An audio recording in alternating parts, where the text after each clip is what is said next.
घर बैठे संस्कृत की ऑनलाइन क्लास निःशुल्क प्राप्त करें आर्य संस्कृत एकेडमी पर। नमो नमः संस्कृत मित्राणि। केवीएस की तैयारी कर रहे सभी प्रतियोगी छात्रों का आर्य संस्कृत एकेडमी इस यूट्यूब परिवार में हार्दिक स्वागत है। प्यारे बच्चों, आज हम लोग केवीएस का क्वेश्चन बैंक लेकर आए हैं एपिसोड 2 यानी पार्ट 2।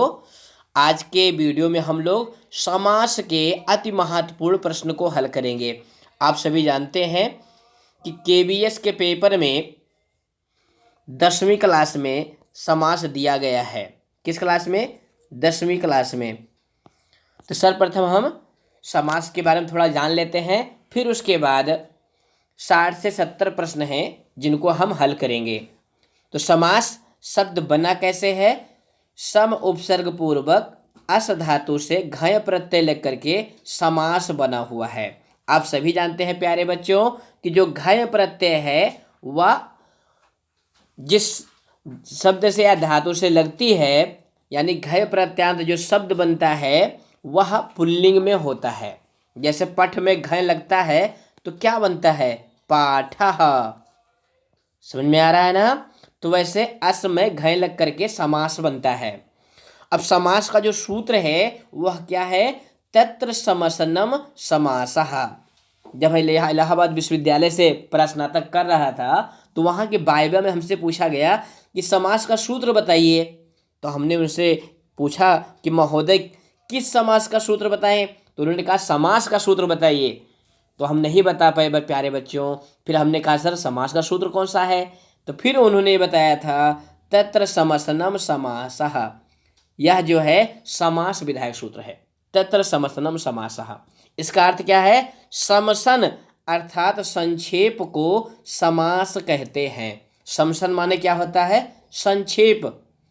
अब इसको दूसरी तरह से कहेंगे तो कहेंगे अनेक पदानाम एक पदी भवनम समासः। अनेक पद का मिलकर एक पद बन जाना समास है।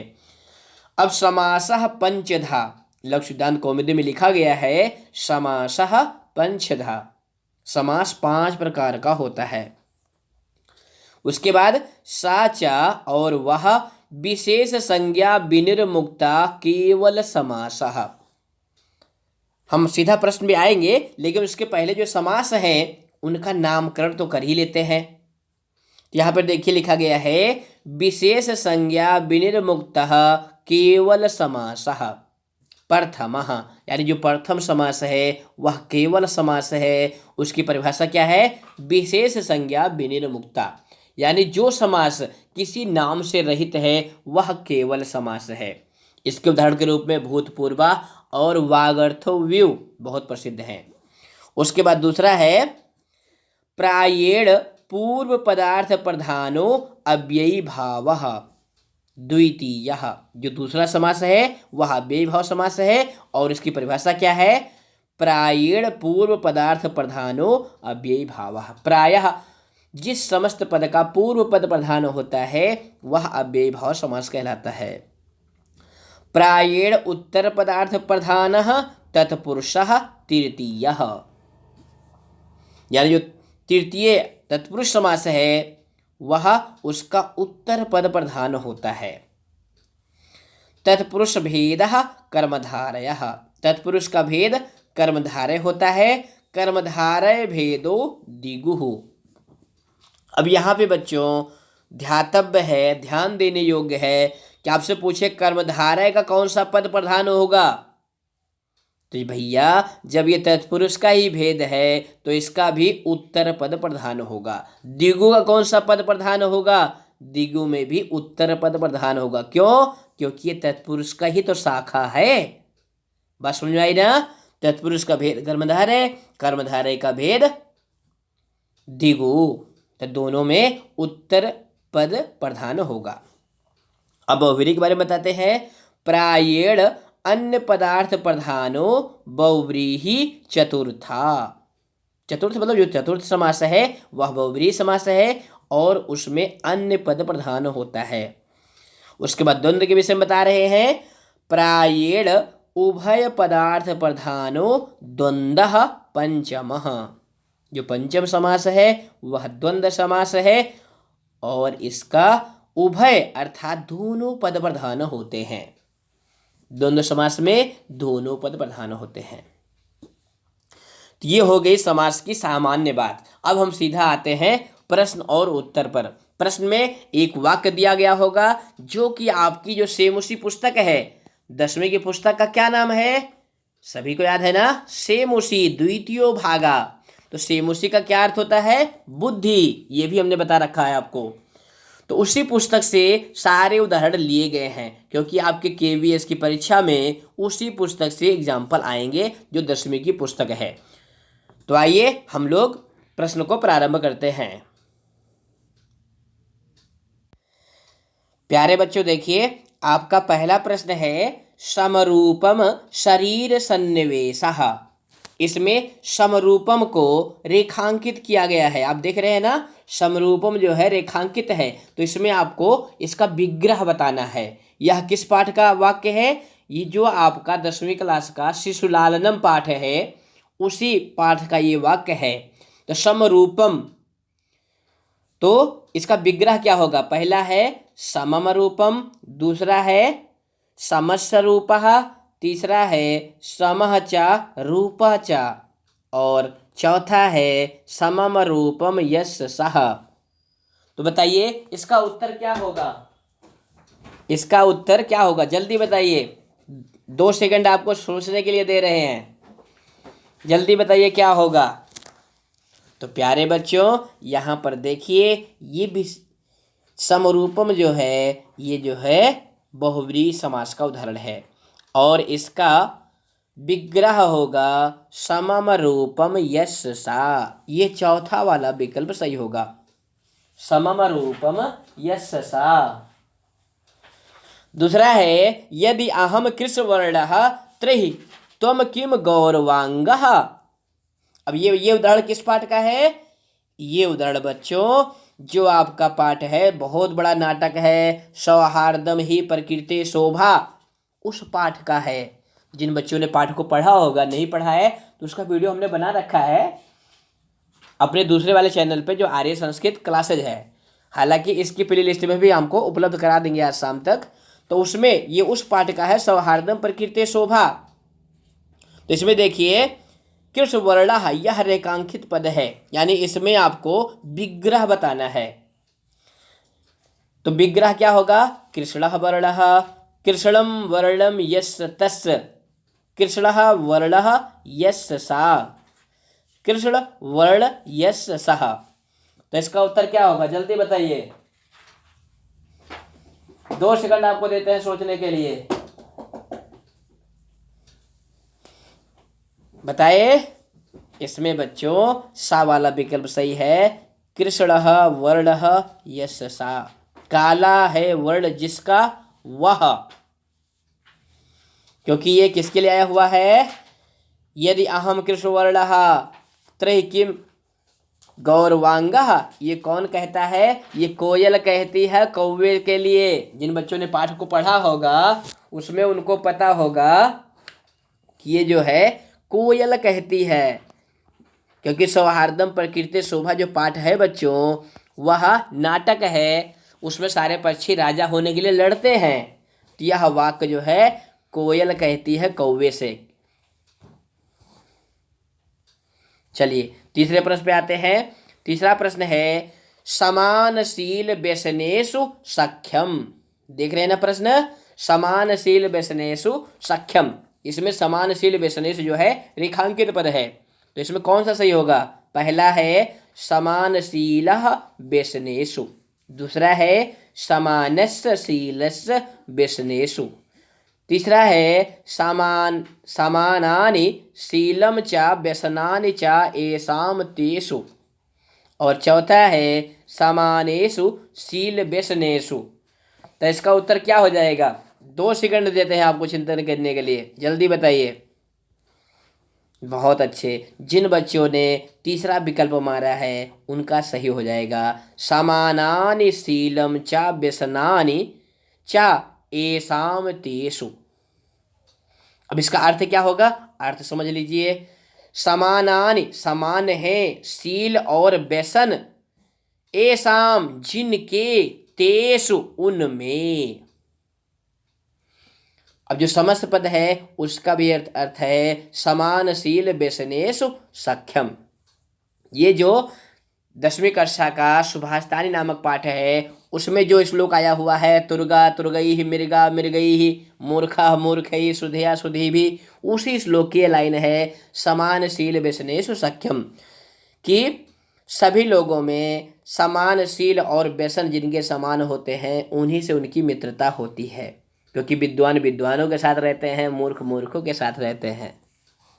समझ गए ना? तो इसमें भी बहुब्रीहि समास है, क्योंकि यहाँ पे समास और विग्रह आपको पूछा जा रहा है, लेकिन मान लो पेपर में आपके समास का नाम पूछ लिया तो उसका भी आप ध्यान रखेंगे। चौथा प्रश्न है प्यारे बच्चों, देखिए ध्यान से। शीतल जले अहम एव स्थित प्रज्ञः इव तिष्ठामि। अब यहाँ पे स्थित प्रज्ञः ये जो है रेखांकित पद है इसका विग्रह बताना है। पहला है स्थिता प्रज्ञा, दूसरा है स्थितम प्रज्ञम, तीसरा है स्थिता प्रज्ञा यश तस्सः, और चौथा है स्थितः प्रज्ञः यस्याः सा। तो जल्दी बताइए, ये तो बहुत आसान है। क्या है? इसमें हो जाएगा स्थिता प्रज्ञा यस्य सा। अब देखो बच्चों, यहाँ पे स्थिता प्रज्ञा यस्य सा ये भी दिया गया है, लेकिन इसमें और इसमें क्या अंतर है ये भी समझ लिए अच्छे से, क्योंकि ये जो प्रज्ञा है, प्रज्ञा माने प्यारे बच्चों होता है बुद्धि, और प्रज्ञा और बुद्धि दोनों कैसे शब्द हैं? स्त्रीलिंग है, इसलिए जो इसका ये स्थिता आएगा विशेषण के रूप में वो भी स्त्रीलिंग में आएगा। और दोनों मिल करके जो समस्त पद बना रहे हैं यहाँ पर देखिए प्रज्ञा यानी ये पुल्लिंग के लिए आया हुआ है, तो इसलिए यहाँ पे ये सह ये वाला विकल्प सही होगा, सा वाला दा वाला विकल्प नहीं सही होगा। तो हमारा मतलब केवल आपको क्वेश्चन का उत्तर बताना नहीं है, कैसे बना है ये भी समझाना है। मान लो इसके जैसा कोई दूसरा एग्जाम्पल आ जाए तब भी आप सही कर ले जाएं। चलिए आते हैं 5वें प्रश्न पे। अयम पीतानि अम्बराणि यस्य सः आगच्छति। अयम पीतानि अम्बराणि यस्य सः आगच्छति। अब यहाँ पे ये विग्रह दिया गया है। क्या दिया गया है? विग्रह। विग्रह रेखांकित है, इसका समस्त पद आपको विकल्प से चुनना है। पहला है पीतम अम्बराणि, दूसरा है पीताम्बरम, तीसरा है पीताम्बरः और चौथा है पीताम्बराः। 2 सेकंड आपके पास है, जल्दी बताइए।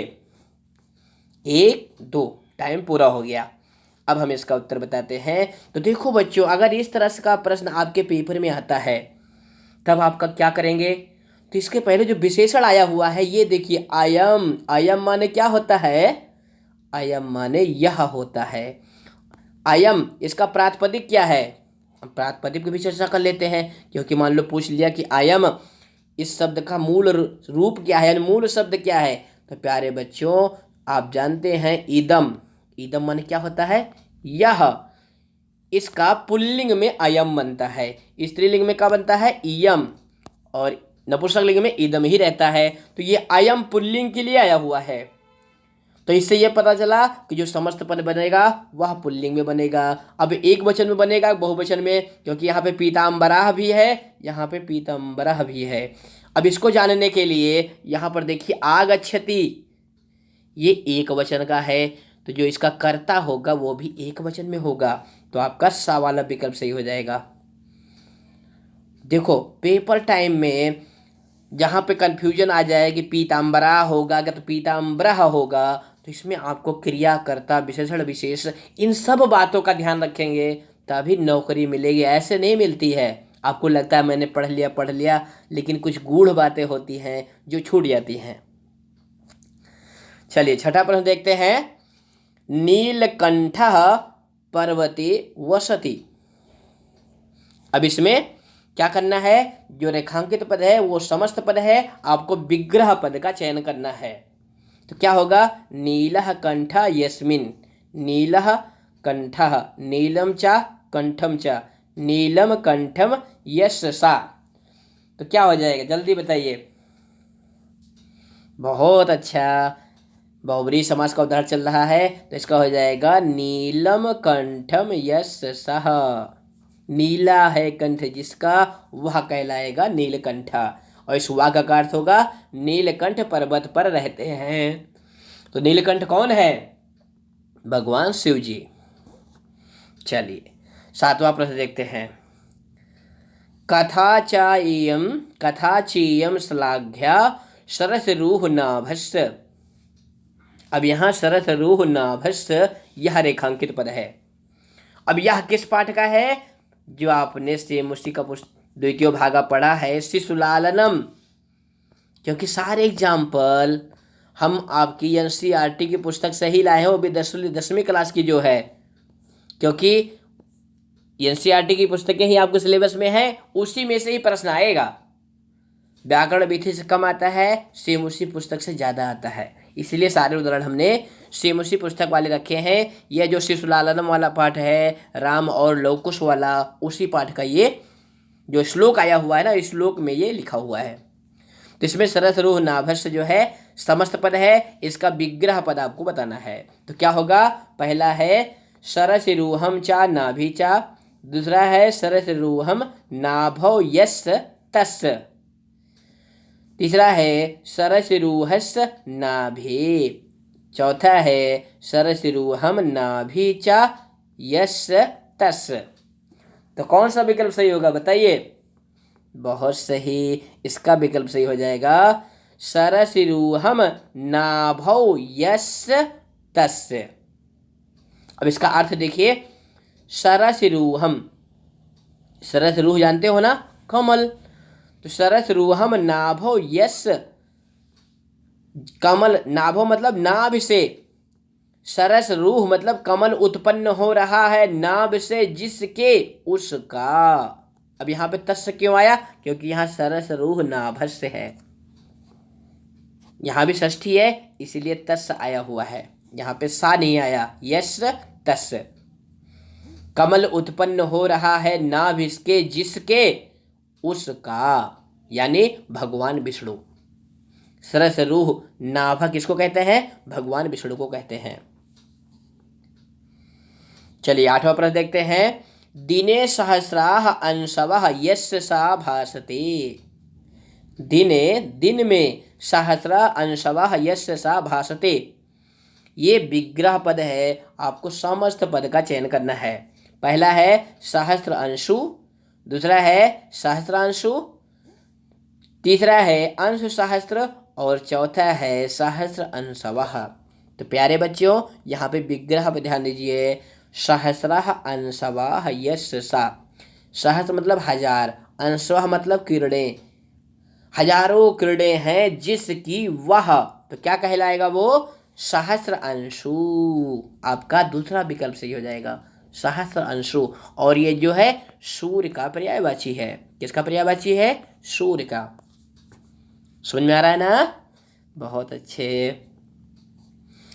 चलिए 9वां प्रश्न देखते हैं। यहाँ पे लिखा हुआ है विमूढ़धि कीदृशी वाणी वदति। विमूढ़धि ये जो है रेखांकित पद है। तो विमूढ़धि, इसका विग्रह बताना है। पहला है विमूढ़ाधि, दूसरा है विमूढ़ाधिया यस्य सा, तीसरा है विमूढ़ाधीः यस्य सा, चौथा है विमूढ़ैः धी यस्मिन् तत्। अब बताइए क्या होगा इसका? ये जो है, ये भी जो आपके जो श्लोक वाला पाठ है ना, कि विमूढ़धि अपक्वम फलम खादति, यानी जो मूर्ख लोग हैं वो कच्चे फल को खाते हैं। तो वहाँ पे विमूढ़धि आया हुआ है। तो किसका क्या हो जाएगा? जल्दी बताइए। समझ में आ गया क्या होगा? बहुत अच्छे। इसमें जो विकल्प सही होगा, सा वाला विकल्प सही होगा। विमूढ़ा धी यश सा। विमूढ़ा मतलब कुंठित हो गई है, धी मतलब बुद्धि, यश माने जिसकी, सा माने वह। वो क्या कहलाएगा? विमूढ़ धी। क्या कहलाएगा? विमूढ़ धी। धी माने क्या होता है? बुद्धि। चलिए 10वें क्वेश्चन पे आते हैं। अस्य कराल वक्त्रस्य अभिषेकार्थम सर्वे सज्जा। अब इसमें ये रेखांकित पद है, समस्त पद है, इसका विग्रह आपको विकल्प से चुनना है। करालम चा वक्त्रम चा तस्य, करालस्य वक्त्रस्य, करालम वक्त्रम यस्य तस्य, करालेन वक्त्रेण तस्य। क्या हो जाएगा बताइए, जल्दी चिंतन करिए।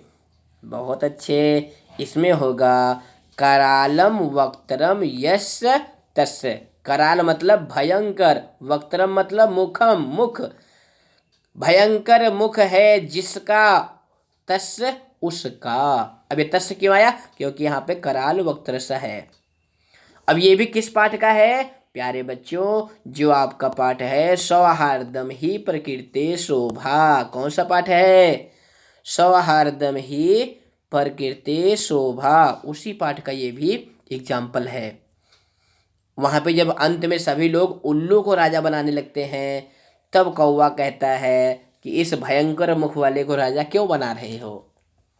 देखो बच्चों, पाठ भूल जाओ कोई बात नहीं, लेकिन जो पाठ की कहानी है, अगर कहानी का भी ध्यान रहेगा ना, तभी आप केबीएस की परीक्षा पास कर पाओगे। किस पाठ में क्या था, इस पाठ में क्या था, इस पाठ में क्या था। तो ये समास के प्रश्न है, समास इससे बाहर कुछ नहीं आएगा। यहाँ पे जितने एग्जाम्पल कराएंगे यही पेपर में लगभग उम्मीद है कि ऐसा ही आएगा। अगला प्रश्न है आपका, विषधरः दुष्ट बुद्धिम दष्टवान। विषधरः दुष्ट बुद्धिम दष्टवान।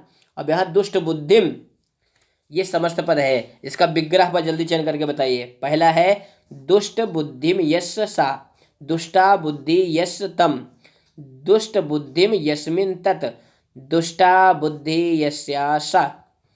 तो क्या हो जाएगा इसका उत्तर, जल्दी बताइए। इसका उत्तर हो जाएगा दुष्टा बुद्धि यस्य तम। अब यहां पर देखिए, दुष्ट बुद्धिम यस्य सा, ये क्यों नहीं हुआ, क्योंकि यहां पर देखो बच्चों, बुद्धि जो है स्त्रीलिंग है, तो इसके लिए जो विशेषण आएगा दुष्टा, वो भी स्त्रीलिंग में आएगा। अब कोई विद्यार्थी कहे सर जी ये लास्ट वाला क्यों नहीं हुआ, यहाँ तो दुष्टा था, यहाँ भी बुद्धि था, यहाँ पे यस्यासा, ये क्यों नहीं हुआ। तो ये इसलिए नहीं हुआ प्यारे बच्चों, यहाँ पर देखिए दुष्ट बुद्धिम, ये पुल्लिंग का है, मतलब कि ये पुल्लिंग के लिए है दुष्ट बुद्धिम। यहाँ पे ये बालिका के लिए है, तो यहाँ पर देखिए तम, तम मतलब उसको, दुष्ट बुद्धिम, दुष्ट बुद्धि, क्योंकि इसका जो समस्त पद बनेगा क्या बनेगा, दुष्टा बुद्धि यश सा, तो वो बनेगा दुष्ट बुद्धि। क्या बनेगा, दुष्ट बुद्धि पुल्लिंग में, प्रथमा के एक वचन में, और जब द्वितीय विभक्ति में जाएगा तो बनेगा दुष्ट बुद्धिम। तो ये द्वितीय विभक्ति एक वचन में है, इसलिए यहाँ पे तम वाला विकल्प सही होगा, ये वाला भी सही नहीं होगा और लास्ट वाला भी सही नहीं होगा, इसका सही होगा बा। समझ में आ रहा है ना क्यों सही हो रहा है। दुष्टा बुद्धि यस, दुष्ट है बुद्धि जिसकी, उसको, क्योंकि वाक्य का अर्थ है देखिए यहाँ पर कि विषधरा यानी सर्प ने दुष्ट बुद्धि को काट लिया, दुष्ट बुद्धि को, तो उसका अर्थ ही बा वाला विकल्प दे रहा है। चलिए 12वें क्वेश्चन पे चलते हैं। सह नतमस्तकः अस्ति, वह नतमस्तक है। अब यहाँ पे नतमस्तकः समस्त पद है, इसका आपको विग्रह पद ढूंढना है। पहला है नतम मस्तकम यस्य सा, नतः मस्तकः, नतम मस्तकम एन, नताः मस्तकाः एषां ते। चारों विकल्प हमने बता दिए। अब जल्दी से बताइए क्या होगा इसका सही। इसमें सही होगा पहला, क्या होगा, नतम मस्तकम यश सा। नतम मतलब झुका हुआ है, मस्तक मतलब माथा, यश माने जिसका, सा माने वह। अब यहाँ पे सा क्यों सही है, क्योंकि समस्त पद में भी प्रथमा के एक वचन में ही लिखा हुआ है, सह नस्त मस्तकः अस्ति, वह नतमस्तक है। अगला प्रश्न है, अकर्णधारा नौरयु जलधौ विप्लवेत्, अकर्णधारा नौरयु जलधौ विप्लवेत्। अब जिन बच्चों ने अच्छे से पाठ को नहीं पढ़ा होगा वो इस लाइन को नहीं पकड़ पा रहे होंगे कि ये जो है किस पाठ की लाइन है। ये भी उसी पाठ की लाइन है, सौहार्दम ही प्रकृति शोभा। किस पाठ की लाइन है? सौहार्दम ही प्रकृति शोभा। उसी में पक्षी कहते हैं कि यदि राजा जो है अच्छा नहीं होगा तो उसकी नौका, नौ और यू मतलब क्या होता है? उसकी नौका नाविक विहीन नौका के समान जो है उसकी नाव डूब जाएगी, यानी वो प्रजा नष्ट हो जाएगी। तो यहाँ पे अकर्ण धारा, इसमें आपको जो है विग्रह पद इसका चयन करना है। पहला है न कर्णधारा यस्याह सा, दूसरा है अकर्णस्य धारा, तीसरा है अकर्णा चा धारा चा, चौथा है अकर्ण धारा यश सह। तो बताइए कौन सा विकल्प सही होगा? तो यहाँ पर देखिए समस्त पद में क्या लिखा है? धारा, यानी स्त्रीलिंग। तो स्त्रीलिंग इसमें देखिए यहाँ पर है पहले वाले विकल्प में, तो सही हो जाएगा न कर्णधारा यस्या सा, क्योंकि ये नौ के लिए आया है। किसके लिए आया है? नौ। नौ मतलब क्या होता है? नाव, और ये स्त्रीलिंग का शब्द है। नव नावो नावा इसका रूप चलता है। तो यहाँ पे जो नौ और यू लिखा हुआ है, नौ यू, इसमें भी संधि है। कौन सी संधि है इसमें? विसर्ग संधि है। इसका विच्छेद क्या होगा? नौ हो। नौ मतलब नाव, और यू, यू मतलब समान। तो अकर्ण, कर्ण मतलब कर्णधारा मतलब क्या? नाविक विहीन नौका के समान जलधव समुद्र में डूब जाती है। तो इसका जो विग्रह पद होगा प्यारे बच्चों, वह होगा पहला, न कर्णधारा यस्या सा। चलिए 14वें प्रश्न पे आते हैं। बकः ध्यान मग्नः स्थिता प्रज्ञा यशसः युप तिष्ठति। अब ये विग्रह पद दिया हुआ है, इसका समस्त पद बताना है।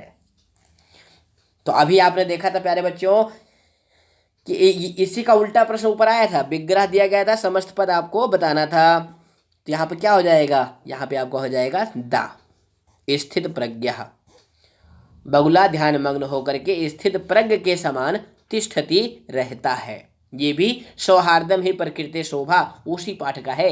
तो देख रहे हैं कि बहुब्रीहि समास वाले जितने एग्जाम्पल आ रहे हैं सब सौहार्दम ही प्रकृति शोभा पाठ के हैं। तो अगर इस पाठ को आप पढ़ना चाहते हैं तो प्ले लिस्ट में जाकर के आप पढ़ लें। अगला प्रश्न है आरक्षी सुपुष्ट देहा आसीत। आरक्षी सुपुष्ट देहा आसीत। अब इसमें ये रेखांकित पर है, इसका विग्रह पद आपको चयन करना है। पहला है सुपुष्टा चा देहा चा, दूसरा है सुपुष्टा देहा यश सा, तीसरा है सुपुष्टस्व देहा, चौथा है सुपुष्टा चा अयम देहा। कौन सा विकल्प सही होगा? जल्दी बताइए। तो इसका विकल्प सही होगा बच्चों बा, सुपुष्टा देहा यश सा। सुपुष्ट मतलब बलशाली शरीर है जिसका वह। अब ये किस पाठ का उदाहरण है? जो आपका बच्चों विचित्रा साक्षी नामक पाठ है। कौन सा पाठ है? विचित्र साक्षी।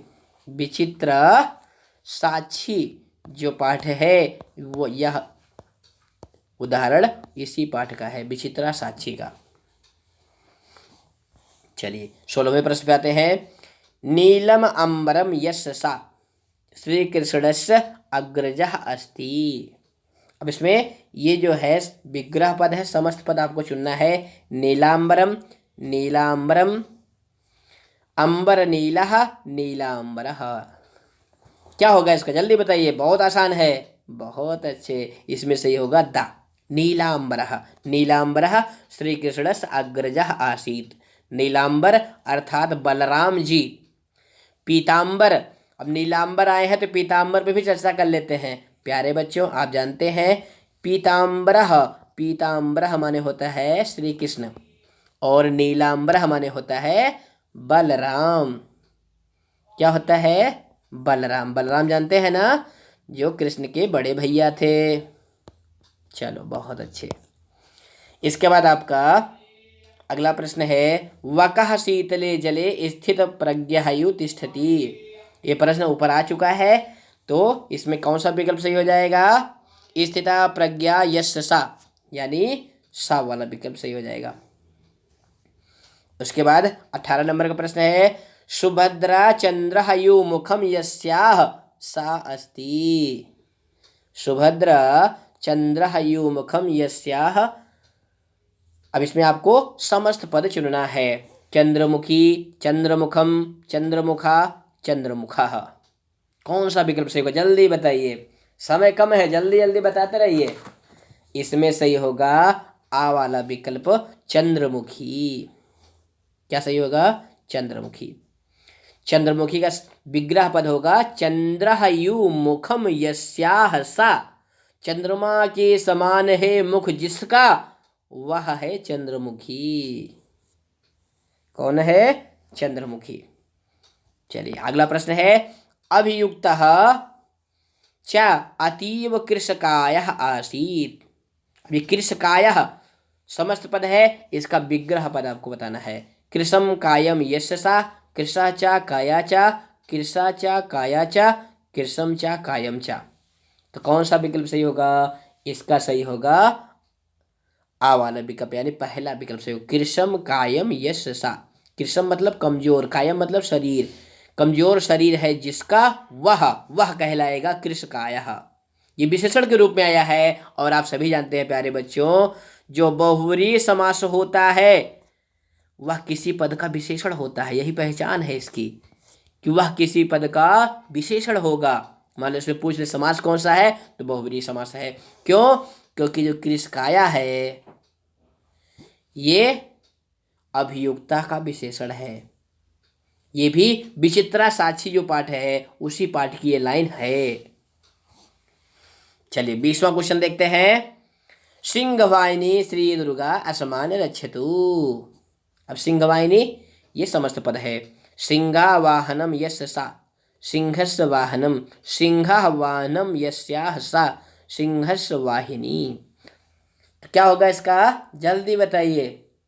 बहुत अच्छे, इसका होगा तीसरा, सिंहः वाहनम यस्याः सा। सिंह है वाहन जिसका, वो माता दुर्गा कहलाती है सिंह वाहिनी। मजा आ रहा है ना पढ़ने में? चलिए बहुत अच्छे। तो प्यारे बच्चों, आपने देखा कि अभी 20 क्वेश्चन, कितने क्वेश्चन? 20 क्वेश्चन हमने बहुव्रीहि समास वाले हल कराए। किस समास के? बहुव्रीहि समास के। बहुव्रीहि समास में कौन सा पद प्रधान होता है? अन्य पद प्रधानः बहुव्रीहि। तो 20 क्वेश्चन बहुव्रीहि समास के हो गए। अब इसके बाद फिर से एक से संख्या प्रारंभ होगी और दूसरा समास प्रारंभ होता है। अब एग्जाम्पल देख करके बताइएगा ये कौन से समास का उदाहरण है।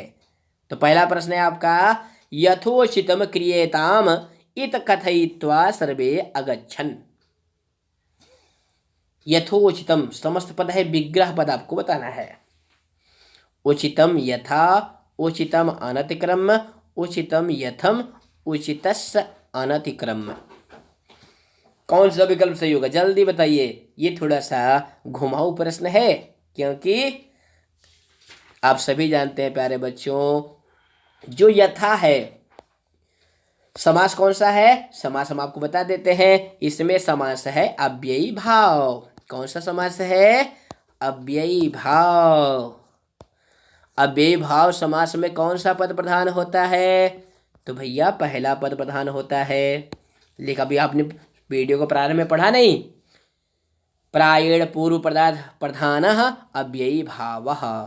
यहाँ पे अव्ययी भाव समास है, क्योंकि यहाँ पे यथा आया हुआ, यथा प्लस उचितम संधि होकर के बना हुआ है यथोचितम। कौन सी संधि से? गुण संधि से। क्योंकि जो समास जब होने के बाद संधि नित्य होती है, संहिता के विषय में आपने पढ़ा नहीं था? जब आपको हम संधि पढ़ाना शुरू किए थे तो आपको एक कारिका बताए थे, संहिता एक पदे नित्या नित्या धातु उपसर्गयो नित्या समासे वाक्ये तो साह विवक्षाम अपेक्षते। इस कारिका को याद रखिए, क्योंकि आपके पेपर में पूछा जा सकता है संधि कहाँ कहाँ नित्य है। संधि कहाँ कहाँ नित्य है? तो संधि कहाँ नित्य है? एक पद में, और धातु और उपसर्ग में, और समास में। तो यहाँ पे यथोचितम में यथा प्लस उचितम, यथोचितम बना है गुण संधि के द्वारा। किस संधि के द्वारा? गुण संधि के द्वारा। अब यहाँ पे यथा आया हुआ, यथा मतलब जैसे, लेकिन यहाँ पे साव्ययी भाव समास में यथा का अर्थ होता है अनतिक्रम। यथा का क्या अर्थ होता है? अनतिक्रम। अब यहाँ अनतिक्रम दो दो विकल्प में है। अब यहाँ बच्चे कंफ्यूजन में हो जाएंगे कि उचितस्य होगा कि उचितम होगा। अगर आपने यही समझ लिया, बस यथा वाले सारे एग्जाम्पल आप सही कर लेंगे, चाहे यथाशक्ति है, चाहे यथा भक्ति है, कुछ भी है यथा का, बस यही समझ लेना है कि उचितस्य होगा कि उचितम होगा। तो प्यारे बच्चों, जब भी अनतिक्रम आता है तो उसके पहले जिसका अतिक्रमण हमें नहीं करना होता है उसमें द्वितीया लगाते हैं। क्या लगाते हैं? द्वितीया। ध्यान से मन में बैठा लो, अगर मन में बैठ जाएगा तभी सफल होगा। जानते हैं हम कि आपका पेपर नज़दीक है, आपको प्रेशर है, क्या पढ़ें क्या पढ़ें, लेकिन घबराइए मत, धैर्य से पढ़ते रहिए। तो यहाँ पे द्वितीया होगा अनतिक्रम के बाद में, यानी ये सा वाला विकल्प सही होगा, उचितम अनतिक्रम। इसीलिए मान लो आ गया यथाशक्ति, क्योंकि यथोचितम आया है तो यथाशक्ति भी आ सकता है। क्या आ सकता है? यथाशक्ति ही। तो इसका भी होगा शक्तिम अनतिक्रम। क्या होगा? शक्तिम अनतिक्रम। शक्तिम यानी शक्ति का द्वितीय का एक वचन। समझ में आ रहा है ना? चलिए, बहुत अच्छे। अब आपका दूसरा प्रश्न आता है, यानी अगला प्रश्न आता है, मयूरः सा अट्टहासम प्रविश्य वदति। मयूर जो है अट्टहास करता हुआ, यानी जोर से हंसता हुआ प्रवेश करके बोलता है। और सा अट्टहासम में समास है, इसका विग्रह आपको चुनना है। पहला है अट्टहासस्य सह, दूसरा है अट्टहासेन सहितम, तीसरा है अट्टहासस्य सहितम, और चौथा है अट्टहासेन सहितम। कौन सा विकल्प सही होगा? जल्दी बताइए। तो यहाँ पे ध्यान दो बच्चों, यहाँ पे सा है। सा मतलब साथ, सा मतलब जहाँ भी आपको समस्त पद के पहले सा मिल जाए तो सा मतलब क्या होता है? साह। साह मतलब साह, साह मतलब साथ। और इसका जब विग्रह करते हैं ना तो साह के लिए क्या होता है? सहितम। क्या होता है? तो सहितम। और आप सभी जानते हैं साह के योग में कौन सी विभक्ति होती है? तृतीया। तो इसके लिए इसका जो विग्रह पद होगा वह होगा अट्ठासेन सहितम। क्या होगा? अट्ठासेन सहितम। तो कौन सा विकल्प सही हो जाएगा? जल्दी बताइए। अभी भी नहीं पकड़ पा रहे हैं, कोई बात नहीं, मैं आपको बताता हूं। इसमें दा वाला विकल्प सही होगा, अट्ठासेन सहितम।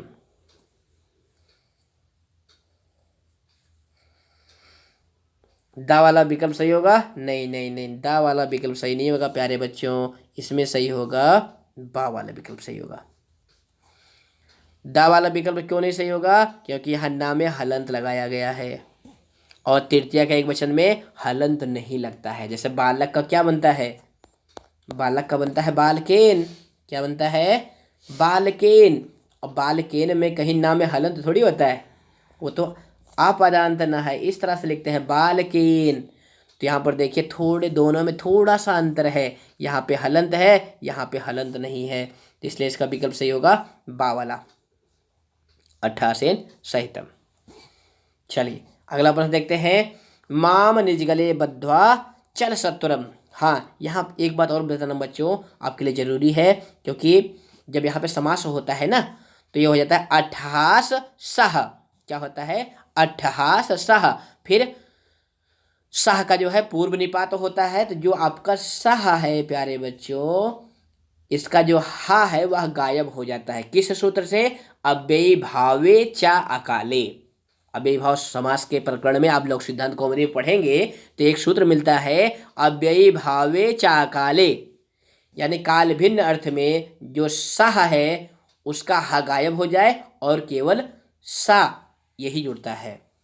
अभी आगे और भी सा वाले उदाहरण आएंगे, इसलिए यहाँ पर देखिए सा अट्टहासम है, यानी साह नहीं लिखा गया है, सा लिखा गया है। उसके बाद जो अट्टहास का आ था वह दीर्घ होकर के सा बन गया है। सुन आ रहा है ना? ये छोटी छोटी बातें हैं जिनका आपको ध्यान रखना है। अगला प्रश्न है, माम निजगले बद्ध्वा चल सत्वरम। मुझको अपने गले में बांधकर चल, चल मतलब चलो, सत्वरम मतलब जल्दी से। अब सत्वरम में क्या है, समास है। सत्वरम में क्या है, समास है। कौन सा समास है, बेभाव समास है। अब इसका विग्रह बताइए। त्वरया सहितया, सहचा त्वरम चा, त्वरेण सहितम, त्वरया सहितम। जल्दी बताइए कौन सा विकल्प सही होगा इसमें। मिल गया, बहुत अच्छे। इसमें होगा प्यारे बच्चों त्वरया सहितम।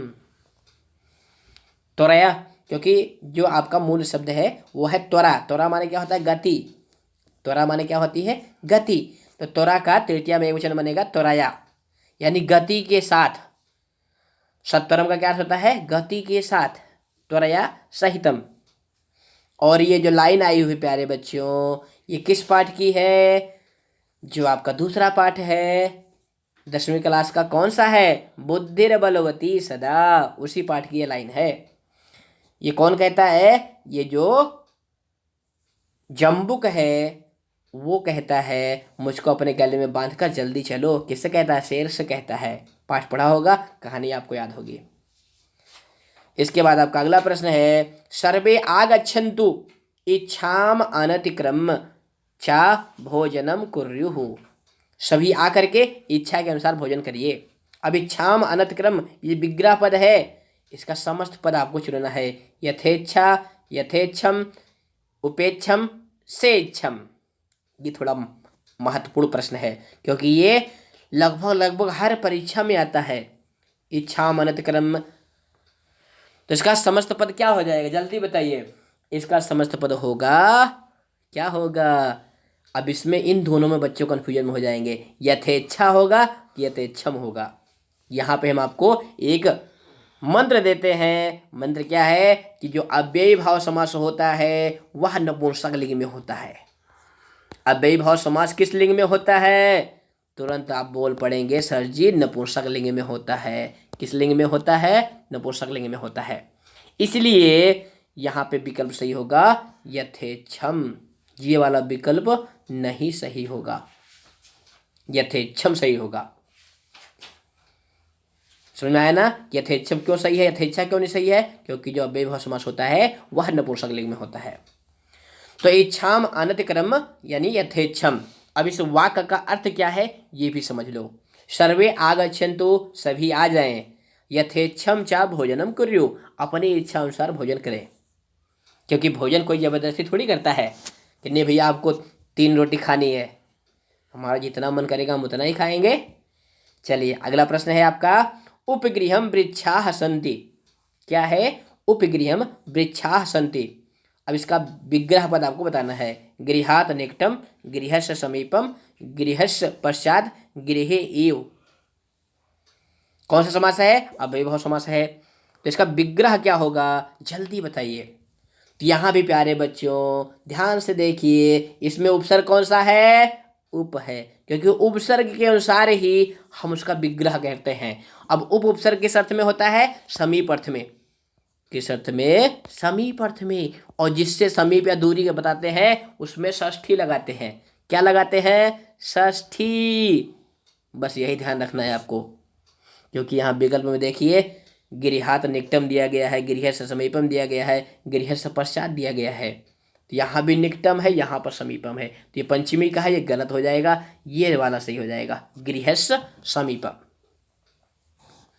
समझ में आ रहा है ना, चलिए बहुत अच्छा समझ में आ रहा है। तो अगला प्रश्न है, सह स्नेहेन सह अवदत।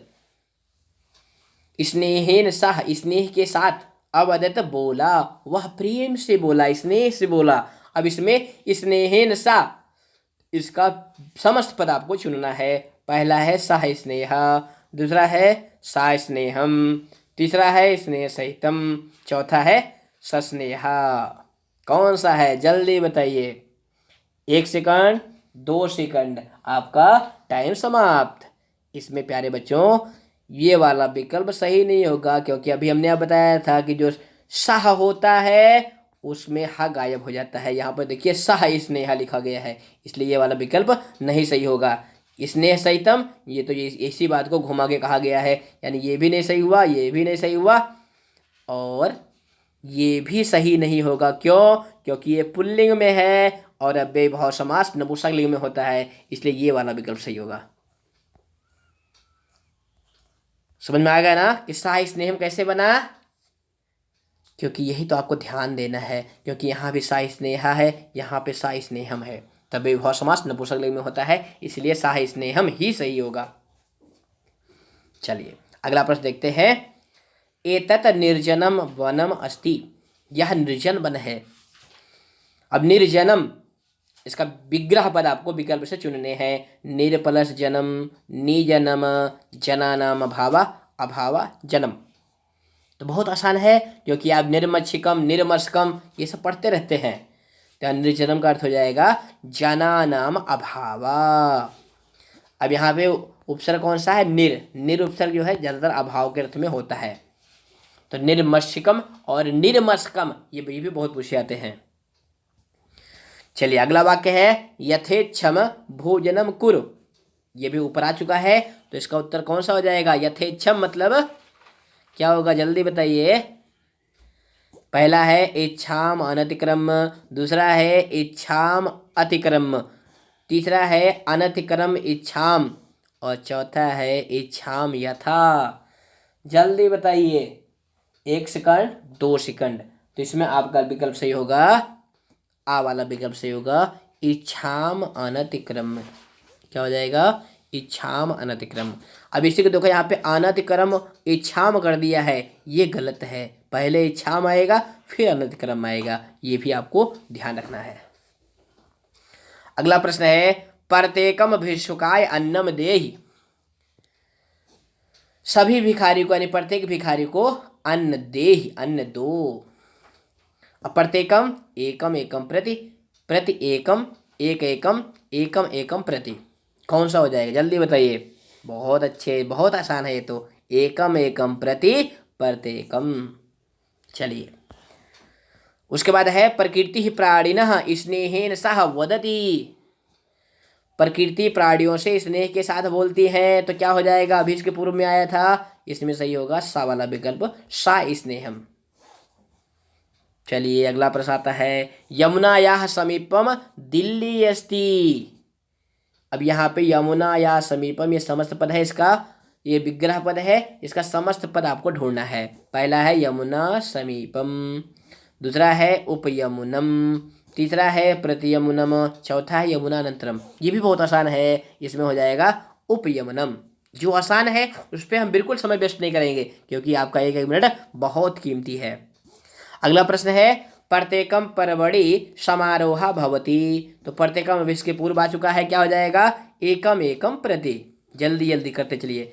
विधिम अनतिक्रम प्रत्येकम कार्यम करणीयम, अब यहाँ विधिम अनतिक्रम ये थोड़ा महत्वपूर्ण है, इस पर थोड़ा समय देंगे।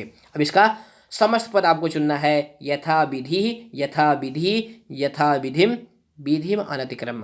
क्या हो जाएगा? जल्दी बताइए, आपको 3 सेकंड का टाइम दिया जाता है, जल्दी से बताइए क्या होगा, क्या होगा, क्या होगा? अब कुछ बच्चे कहेंगे सर जी हमको तो आ और श्याम ऐसे एक लग रहा है।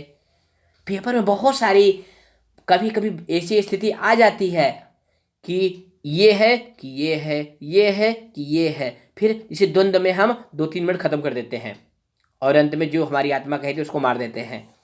तो यहाँ पर ध्यान दो बच्चों, अव्ययी भाव समास नपुंसकलिंग में होता है, इसका आप बिल्कुल मन में बैठा लें। इसीलिए बार बार हम कह रहे हैं अव्ययी भाव समास नपुंसकलिंग में होता है। और आप सभी जानते हैं नपुंसकलिंग में जो इकारांत के रूप होते हैं, किसके? इकारांत के, उसमें प्रथमा के एक वचन में हलंत विसर्ग कुछ भी नहीं होता। इस नपुंसकलिंग में आपको कौन किसका रूप याद करते हैं? वारी का। वारी माने क्या होता है? पानी। वारी, वारड़ी, वारीड़ रूप चलता है ना। और उकारांत में किसका याद करते हैं? मधु का। मधु, मधुनी, मधुनी। अब यहाँ देखो, मधु में देखो और वारी में देखो, कहीं आपको विसर्ग दिखाई दे रहा है? नहीं दिखाई दे रहा है। तो भैया जो समस्त पद बनेगा इकारांत का और उकारांत का, उसमें हलंत विसर्ग कुछ नहीं आएगा। ये मूल मंत्र है, यही गूढ़ बात है। इसी बात पे वीडियो को लाइक कर दें, क्योंकि आप लोग लाइक नहीं करते हो, ये हमें पसंद नहीं आता है। अगर आपको अच्छा लगता है तो जरूर लाइक करें ताकि आपका संदेश हमारे तक पहुंचे ना, हमारी वीडियो आपको पसंद आ रही है। तो यहाँ पे प्यारे बच्चों ये सा वाला विकल्प सही होगा, यथा विधि। ये वाला विकल्प नहीं होगा क्योंकि ये पुल्लिंग में है और अव्ययी भाव का समस्त पद नपुंसकलिंग में होता है, इसलिए यथा विधि ये सही होगा। चलिए अगला प्रश्न देखते हैं। सह रथस्य पश्चात धावती। सह रथस्य पश्चात धावती, वह रथ के पीछे पीछे दौड़ती है। तो इसका क्या होगा? अनुरथस्य, अनुरथा, अनुरथम, अनुरथा। क्या होगा जल्दी बताइए। बहुत अच्छे, इसमें भी होगा अनुरथम। ये विकल्प वाले, स्त्रीलिंग वाले, पुल्लिंग वाले। अब देखो कुछ बच्चे कहेंगे सर जी यहाँ पे दौड़ने वाली बालिका है। दौड़ने वाली कौन है? रथ के पीछे कौन दौड़ रहा है? बालिका दौड़ रही है। तो कुछ बच्चे कहेंगे सर जी अनुरथा हो जाएगा, और अनुरथा मार करके वो गलत कर लेंगे। क्यों?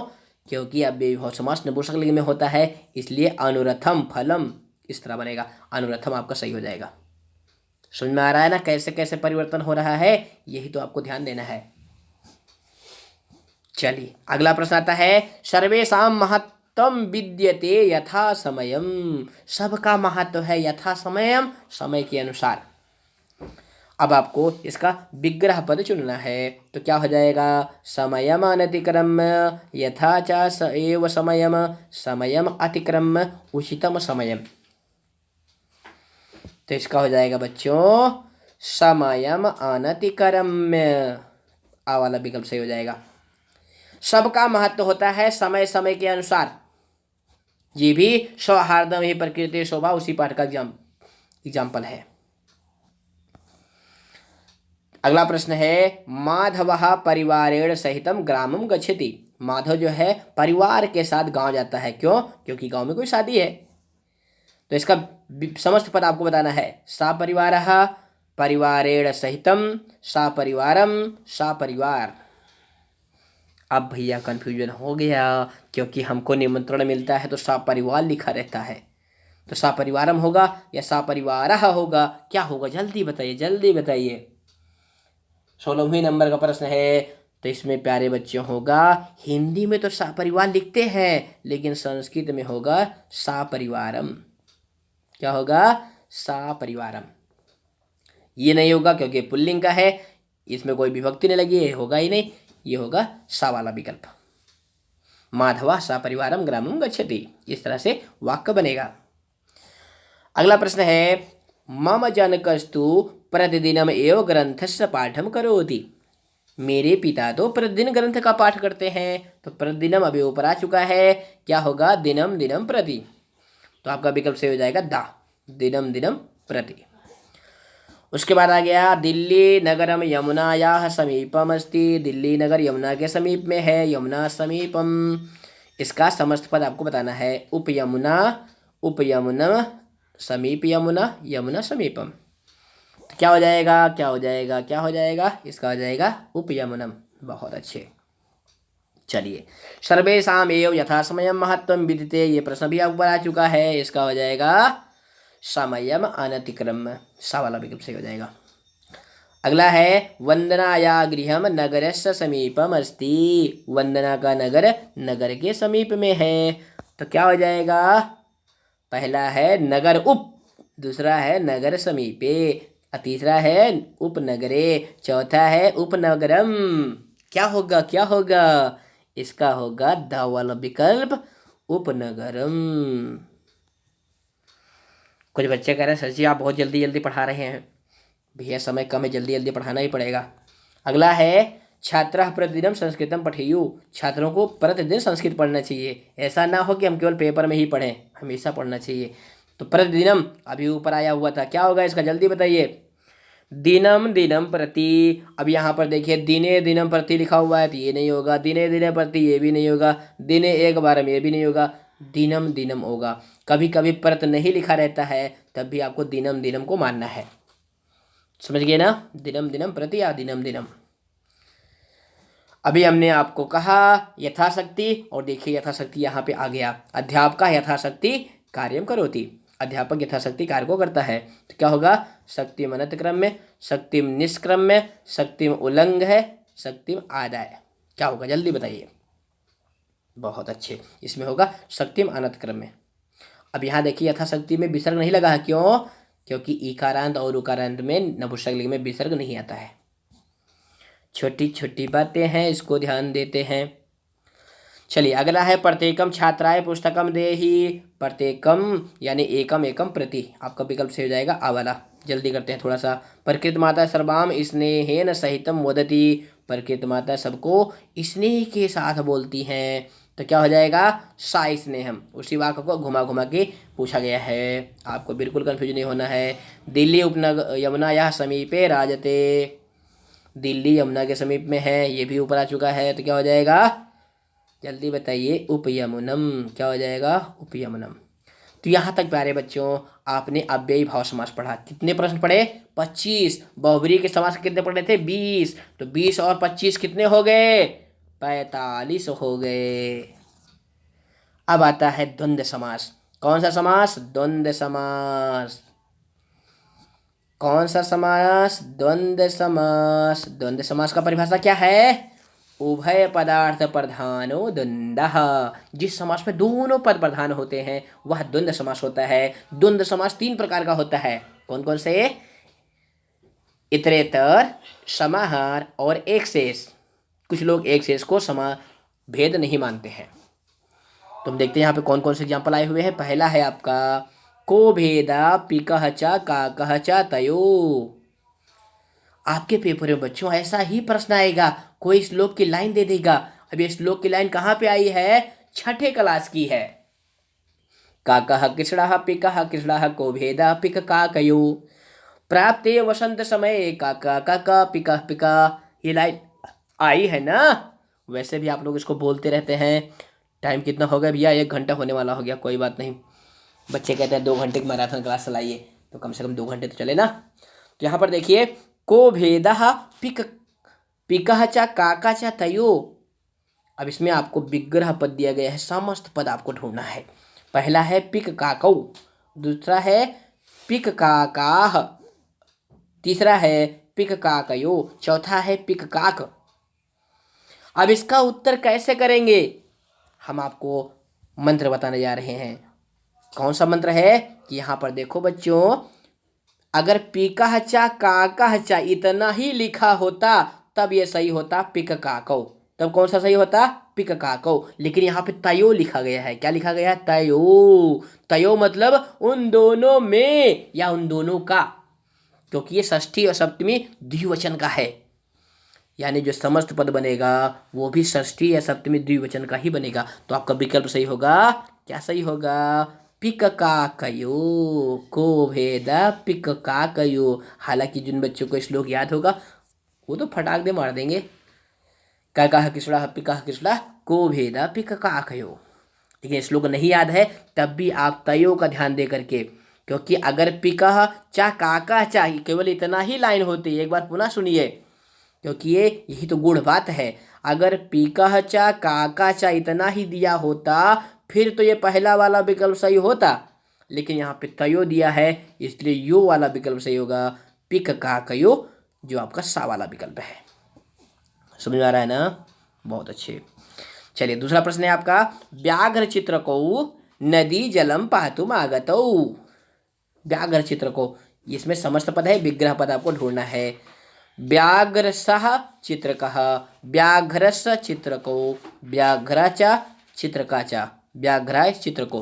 कौन सा होगा? बहुत आसान है, इसमें सही होगा दूसरा। दूसरा नहीं, तीसरा। व्याघ्राचा चित्रका चा। व्याघ्र मतलब बाघ और चित्रका मतलब चीता। ये भी सौहार्द में प्रकृति शोभा उसी पाठ का है कि बाघ और चीता नदी पर पानी पीने आते हैं।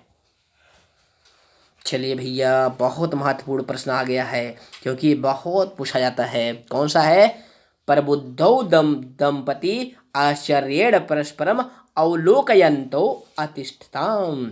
जगे हुए दंपति ने आश्चर्य से आपस में एक दूसरे को देखा। तो यहाँ पे दंपति ये समस्त पद है, इसका विग्रह पद ढूंढना है। ये दंपति बहुत पूछा जाता है। BBIP इसको हम कर लेते हैं। क्या कर लेते हैं? BBIP। इसका विग्रह पद बताइए। पहला है आपका क्या है? जल्दी से पढ़िए। पतिचा पत्नीचा जायाचा पतिश्चा पतिचा पत्नीचा तयो समाहारा पतिम चा पत्नीम चा। यहाँ पे बच्चों इसका बिल्कुल याद कर लीजिए, आपका विकल्प सही होगा दूसरा, जायाचा पतिश्चा। तो क्या बनता है दंपति। जाया को द किसी सूत्र के द्वारा परिवर्तन होता है, लेकिन इसका विग्रह यही होगा जायाचा पतिचा। जाया माने क्या होता है पत्नी। समझ गए ना, बहुत अच्छे। अगला है कलहेन चा विवादेन चा समयम वृथा मा यापेत। कलहेन चा विवादेन चा समयम वृथा मा यापेत। अब इसमें पहला है कलह विवादाभ्याम कलह विवादे कलह विवादो कलह विवादेन। क्या होगा इसका बताइए। चौथा, जल्दी सोचिए, आपके लिए हम 5 सेकंड का टाइम दे देते हैं, जल्दी से सोच करके बताइए क्या हो जाएगा इसका। तो यहाँ पर देखो बच्चों, कलहेन चा विवादेन चा, क्या देख रहे हैं, दोनों में तृतीया विभक्ति का एक वचन है। दोनों जब मिलेंगे तो इसमें तृतीया विभक्ति का द्विवचन हो जाएगा। तो आपका विकल्प सही होगा आ वाला। क्या होगा, कलह विवादाभ्याम समयम वृथा मा यापेत। लड़ाई झगड़ा के द्वारा समय को वृथा मत बिताएं। तो यहाँ दोनों की विभक्ति और वचन देख करके ही हमें समास बनाना होता है।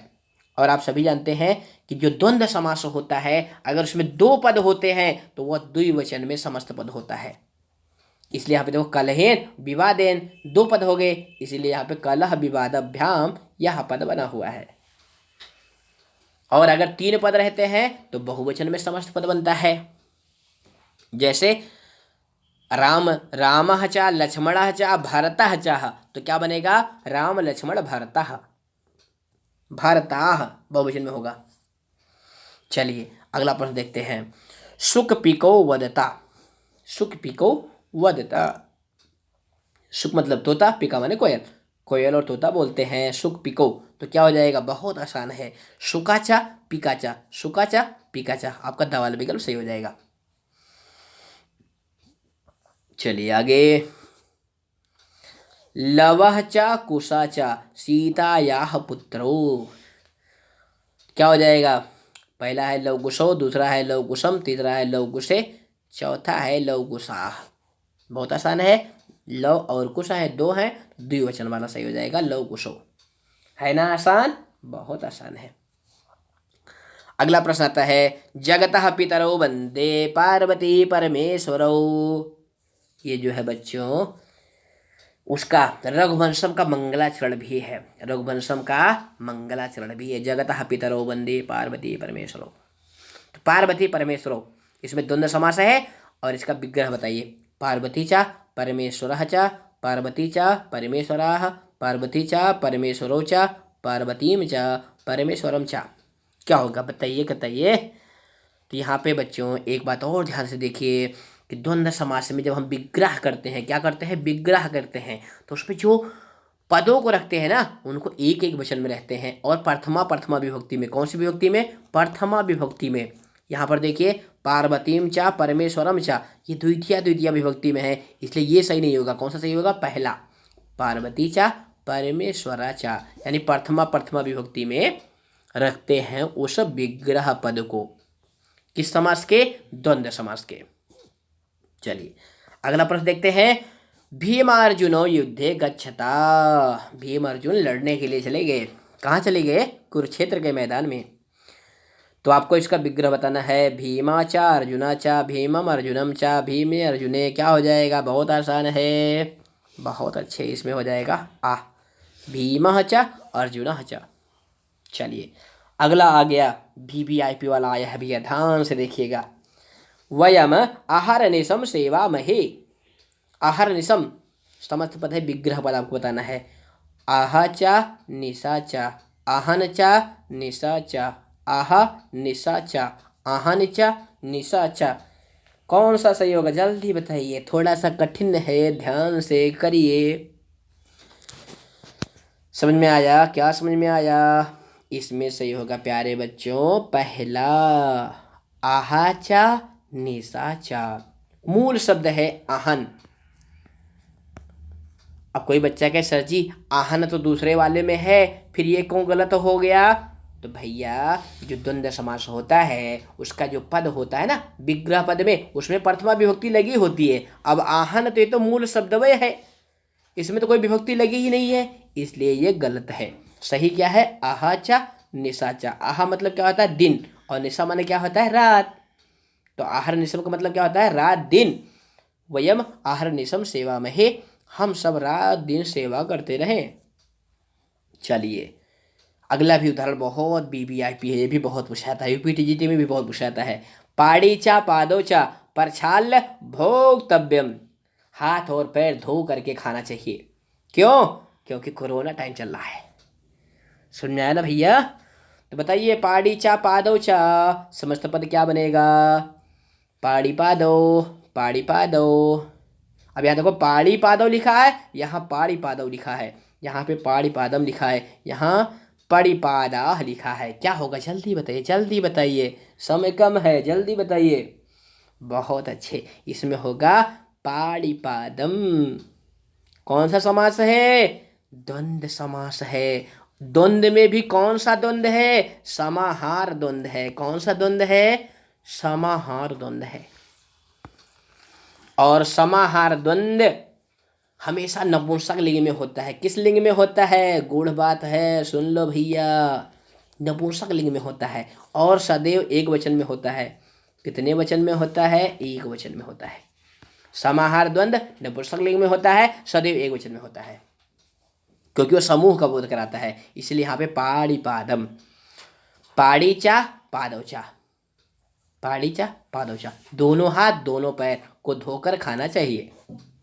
चलिए अगला प्रश्न आता है। श्री कृष्ण अर्जुनो परिविष्टा।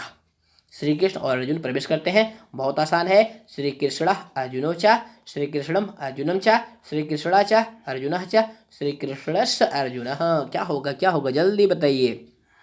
बहुत आसान, इसमें हो सही होगा सा। श्री कृष्ण चा अर्जुन चा। चलिए जल्दी जल्दी करिए, टाइम ज़्यादा हो रहा है। कोकिल मयूरौ एकस्मिन वृक्षे वसता। कोकिल और मयूर एक पेड़ पर रहते हैं। कौन सा सही होगा? कोकिलौ चा मयूरौ चा, कोकिला चा मयूरौ चा, कोकिला चा मयूरा चा, कोकिलाह चा मयूराह चा। कन्फ्यूजन करने के लिए बहुत सारे विकल्प बना दिए हैं। जल्दी बताइए कौन सा सही होगा? बताइए ना। बहुत सही, इसमें सही होगा सा। क्या सही होगा? सा। कोकिला चा मयूरा चा। ये द्विवचन वाले सही नहीं होंगे, क्योंकि द्वंद्व समास में दोनों पद प्रथमा विभक्ति एक एक वचन के होते हैं। तो कोकिला चा मयूरा चा। चलिए भैया अगला प्रश्न आता है। एक शेष द्वंद्व का। माता चा पिता चा वार्तालापम कुरुता। माता पिता बातचीत कर रहे हैं। क्या बातचीत कर रहे हैं? कि मेरे बेटे को नौकरी कब मिलेगी। चलिए बात करने दीजिए, हमारा काम पढ़ने का, पढ़ने दीजिए। तो यहाँ पे माता चा पिता चा विग्रह पद है, समस्त पद आपको ढूंढना है। क्या होगा? मातरो पितरो मातृ पितृ मातरः। तो क्या होगा? क्या होगा बताइए। ये एक शेष द्वंद्व का उदाहरण है और इसमें हो जाएगा पितरौ। क्या हो जाएगा? पितरो। माता चा पिता चा माता पितरो भी बनता है, विकल्प से पितरो भी बनता है। चलिए अगला प्रश्न देते हैं। ततः परविशतः विदूषकेन एक उपदिश्यमान मार्गौ कुशलवौ। जननी तुल्य वत्सला पाठ का एग्जाम्पल है। तो क्या हो जाएगा? कुशो लवः, कुशेन सा लवः, कुशम प्रति लवः, कुशः च लव च। यहाँ कुश लवो तो इसका विग्रह हो जाएगा प्यारे बच्चों कुशः च लवः च। चलिए बहुत अच्छे। अगला प्रश्न आता है। योगी, अब ये देखिए योगी बाबा भी आ गए। योगी सुखम दुखम तयोः समाहारा समम मत्वा जीवति। योगी सुखम दुखम चा दुखम चा तयोः समाहारः समम मत्वा जीवति। विकल्प है सुख दुखे, सुख दुखानि, सुख दुखौ, सुख दुखम।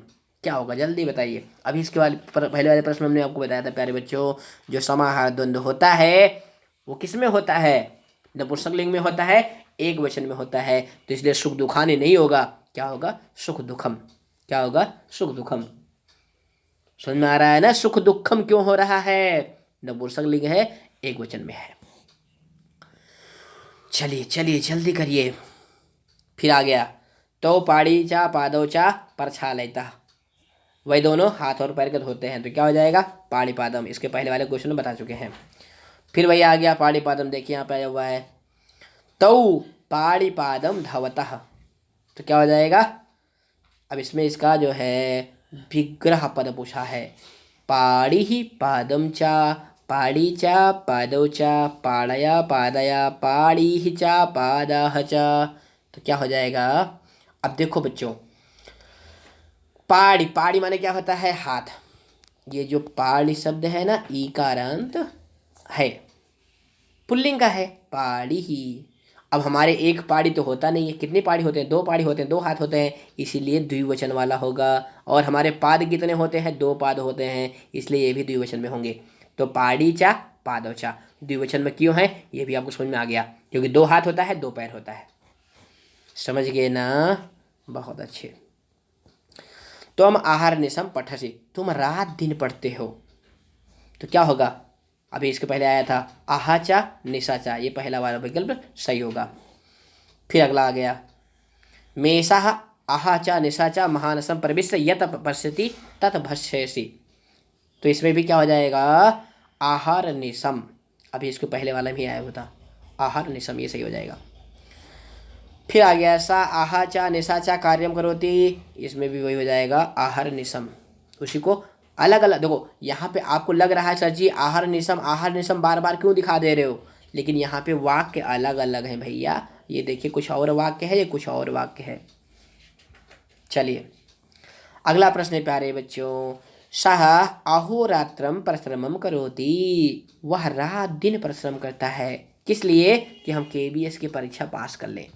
अभी रात दिन नहीं मेहनत करेंगे तो कब करेंगे, तो क्या हो जाएगा। इसका विग्रह पद आपको बताना है, अहम चा रात्रि चा तयो समाहारा, आह चा रात्रम चा तयो समाहारा, आह चा रात्रि चा तयो समाहारा, आहनि रात्रो, क्या होगा जल्दी बताइए 2 सेकंड में।